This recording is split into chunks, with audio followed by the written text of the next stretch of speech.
ಬೆಂಗಳೂರಿನಲ್ಲಿ CID inspector ಒಬ್ಬರು ಒಂದಷ್ಟು ಜನ ಯುವಕರ ಜೊತೆ ಸೇರಿಕೊಂಡು 20 ಲಕ್ಷ ರೂಪಾಯಿ ರಾಬರಿ ಮಾಡಿದಂತಹ ಕೇಸ್. ಕೊನೆಗೂ ಈಗ ಆ ಇನ್ಸ್ಪೆಕ್ಟರ್ ಪೊಲೀಸರ ಬಲೆಗೆ ಬಿದ್ದಿದ್ದಾರೆ.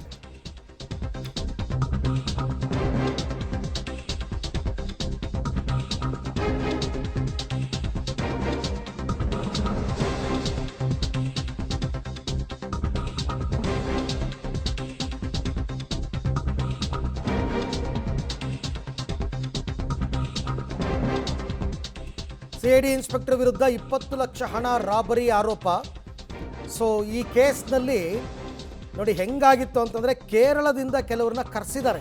ಟ್ರೇಡಿಂಗ್ ಹೂಡಿಕೆ ಮಾಡಿ ಲಾಭ ಕೊಡಿಸೋದಾಗಿ ಆಮಿಷ ಒಡ್ಡಿ ಅವ್ರನ್ನ 25 ಲಕ್ಷಕ್ಕೆ 50 ಲಕ್ಷ ಕೊಡ್ತೀವಿ ಅಂತ ಹೇಳಿ ಅನೀಶ್ ಮತ್ತು ಸಫೀರ್ ಅಂತ.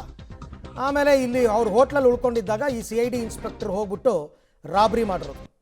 20 ಲಕ್ಷ ರೂಪಾಯಿ ರಾಬರಿಯ ಎಕ್ಸ್ಕ್ಲೂಸಿವ್. ಯಾರೋ ವಸಂತ್ ಮತ್ತು ಕುಪೇಂದ್ರ ಅಂತ ಇಬ್ಬರು.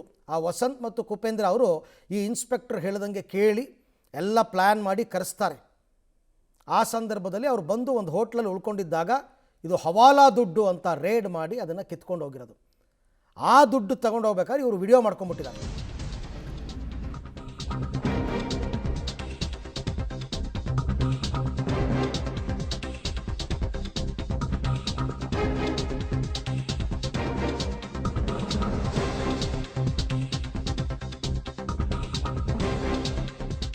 ನೋಡಿ, ಶಾಹೀನ್ ಅನ್ನೋನ ಅವರಿಬ್ಬರು ಕೇರಳದವ್ರು ಭೇಟಿ ಮಾಡಿದ್ದಾರೆ ಇಂದಿರಾನಗರದಲ್ಲಿ.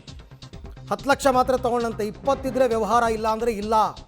ಹೋಟೆಲ್ ರೂಮ್ ನಂಬರ್ 412ರಲ್ಲಿ ಹಣದ ಜೊತೆ ಇದ್ರಂತೆ ಹುಡುಗರು. ಆಗ ಇನ್ಸ್ಪೆಕ್ಟರ್ ಮಹೇಶ್ ಕನಕಗಿರಿ ಜೊತೆ ಕುಪೇಂದ್ರ ಆ್ಯಂಡ್ ಟೀಮ್ ಬರುತ್ತೆ. ಬಂದು ಜೀಪ್ ಒಳಗೆ ಕೂತು ಹ್ಯಾಂಡಲ್ ಮಾಡಿದ್ರು ಇನ್ಸ್ಪೆಕ್ಟರ್ ಮಹೇಶ್ ಎಲ್ಲವನ್ನ ಕೂಡ. ರಾಬರಿಗೂ ಮುನ್ನ ಇಂದಿರಾನಗರ ಮತ್ತು HSR ಲೇಔಟ್ನಲ್ಲಿ ಭೇಟಿಯಾಗಿ ಶಾಹೀನ್ ಅನ್ನೋನ್ನ ಭೇಟಿ ಆಗ್ತಾರೆ. ಅಂದರೆ ಇದು ವೆಲ್ ಪ್ಲ್ಯಾಂಡ್. ಇದು 25 ಲಕ್ಷ ರೂಪಾಯಿ ಹಣ 20 ಲಕ್ಷ ರಾಬರಿ ಮಾಡೋದಕ್ಕೆ ವೆಲ್ ಪ್ಲ್ಯಾಂಡ್ ಮಾಡಿದ್ದಾರೆ. ಈ ಬಗ್ಗೆ ಮತ್ತಷ್ಟು ಮಾಹಿತಿ ನನ್ನ ಕೊಲೀಗ್ ಉಮೇಶ್ ಅವರಿಂದ ಪಡ್ಕೊಳ್ಳೋಣ. ಉಮೇಶ್, ಇವರೇನೋ ರಾಬರಿ ಮಾಡಿದ್ರು ಓಕೆ, ಬಟ್ ಆ ಕೇರಳದಿಂದ ಬಂದವರು ಅಷ್ಟು ಸುಲಭವಾಗಿ ಹಳ್ಳಕ್ಕೆ ಬಿದ್ದಿದ್ದು ಹೆಂಗೆ ಅಂತ, ಅಥವಾ ಇನ್ಸ್ಪೆಕ್ಟರ್ ನೋಡ್ಬಿಟ್ಟು ಏನಾದರೂ ಹೆದರ್ಕೊಂಡ್ಬಿಟ್ರಾ ಅಂತ? ಅರವಿಂದ್, ಈಗ ಪೊಲೀಸರಿಗೂ ಕೂಡ ಅದೇ ಅನುಮಾನ ಮೂಡುವಂತಾಗುವಂಥದ್ದು. ಯಾಕೆಂದರೆ ಕೇರಳ ಮೂಲದ ದೂರುದಾರರಿದ್ರು 20 ಲಕ್ಷ ಎತ್ಕೊಂಡು ಯಾವ ಉದ್ದೇಶಕ್ಕೆ ಬಂದರು ಅನ್ನೋದನ್ನು ವಿಚಾರಣೆ ಮಾಡಿದಂಥ ವೇಳೆಯಲ್ಲಿ ಆನ್ಲೈನ್ ಟ್ರೆಂಡಿಂಗಲ್ಲಿ ನಿಮಗೆ 1 to 2 ಹಣ ಮಾಡಿಕೊಡ್ತೀವಿ ಅಂತೇಳಿ ಶಾಹೀನ್ ಅನ್ನೋನು ಇವರಿಗೆ ಆಹ್ವಾನ ನೀಡುವಂಥದ್ದು. ಆನಂತರದಲ್ಲಿ ಅವರು ಏನು ದರೋಡ ಹಿಂದಿನ 2 ದಿನಗಳ ಹಿಂದೆಯೇ HSR ಲೇಔಟಲ್ಲಿ 10 ಲಕ್ಷ ಹಣ ತೆಗೆದುಕೊಂಡು ಬಂದಿರ್ತಾರೆ. ಆ ಸಂದರ್ಭದಲ್ಲಿ 10 ಲಕ್ಷ ಆಗೋದಿಲ್ಲ, 20 ಲಕ್ಷಕ್ಕೆ ಮೇಲ್ಪಟ್ಟು ಹೂಡಿಕೆ ಮಾಡಬೇಕು ಅಂತೇಳಿ ಅವರನ್ನು ಮತ್ತೆ ವಾಪಸ್ ಕಳಿಸ್ತಾರೆ. ವಾಪಸ್ ಕಳಿಸಿದ ನಂತರದಲ್ಲಿ ಮತ್ತೆ ಅವ್ರು 20 ಲಕ್ಷದೊಂದಿಗೆ ಬಂದಂಥ ವೇಳೆಯಲ್ಲಿ ಶಾಹೀನು ಈ ಕುಪೇಂದ್ರ ಮತ್ತು ವಸಂತ್ ಎಂಬುವರಿಗೆ ಏನು ಮಾಹಿತಿ ನೀಡುವಂಥದ್ದು, ಈ ರೀತಿಯಾಗಿ 20 ಲಕ್ಷ ತೊಗೊಂಡು ಬಂದಿದ್ದಾರೆ, ಮಡಿವಾಳದ ಖಾಸಗಿ ಹೋಟೆಲ್ನಲ್ಲಿ ಅವ್ರು ಇರಿಸಿದ್ದೀವಿ ಅಂತ ಮಾಹಿತಿ ಕೊಡುವಂಥದ್ದು.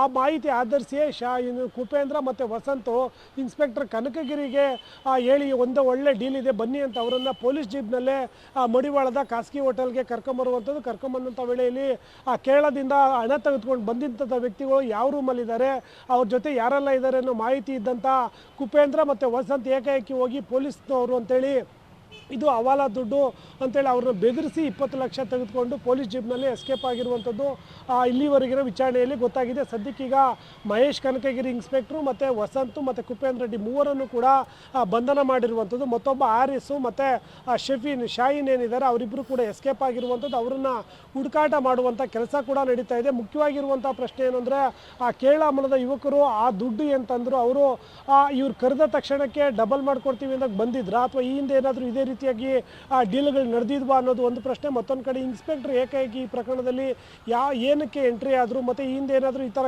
ಕೆಲಸಗಳು ಮಾಡಿದ್ರ ಅನ್ನೋದು ಕೂಡ ಈಗ ಇನ್ವೆಸ್ಟಿಗೇಷನಲ್ಲಿ ಗೊತ್ತಾಗಬೇಕಾಗಿದೆ. Arvind, right, thank you Umesh, ತಮ್ಮೆಲ್ಲ ಮಾಹಿತಿಗೆ ಧನ್ಯವಾದ. ಸೊ ಇವಾಗ ಮಾಡಿದ್ದುಣ್ಣೋ ಮಾರಾಯ ಅಷ್ಟೇ, ಪೊಲೀಸರು ಬಲೆಗೆ ಬಿದ್ದು ಈಗೆಲ್ಲವನ್ನು ಕೂಡ ಅನುಭವಿಸ್ಬೇಕಾಗಿದೆ. 20 ಲಕ್ಷ ರೂಪಾಯಿ ಅಷ್ಟಕ್ಕೋಸ್ಕರ ಹೋಗ್ಬಿಟ್ಟು ಈ ಥರ ತಗ್ಲಾಕೊಳ್ಳೋದು ಅಂತಂದರೆ ಮೂರ್ಖತನ ಅಷ್ಟೇ.